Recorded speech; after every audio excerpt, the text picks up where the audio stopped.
Alors on le disait, la chaleur qui gagne aujourd'hui Paris et sa région, où se tiennent les Jeux Olympiques. Et certaines épreuves organisées cet après-midi seront particulièrement exposées au soleil. Les tribunes temporaires installées sur les différents sites olympiques ne sont pas ombragées pour la plupart.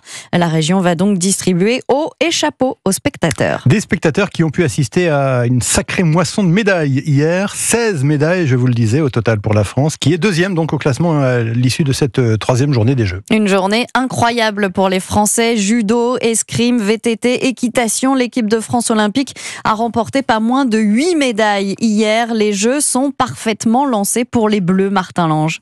Oui, journée de rêve hier pour le sport tricolore, conclue par une finale franco-française au sabre. Manon Apiti-Brunet en or, Sarah Balzer en argent. Les 7e et 8e médailles de la délégation ce lundi. C'est tout simplement du jamais vu depuis 100 ans et les derniers Jeux à Paris en 1924. Même Victor Koretsky, médaillé d'argent en VTT, n'arrive pas à citer toutes ces breloques. Tir à l'arc, judo, et puis au scrim aussi j'ai vu argent et or, c'est énorme. Franchement, c'est une super belle journée et on progresse dans le tableau des médailles et j'espère que ça va continuer comme ça. Avec 16 médailles ce matin, la France est deuxième au tableau des nations derrière le Japon.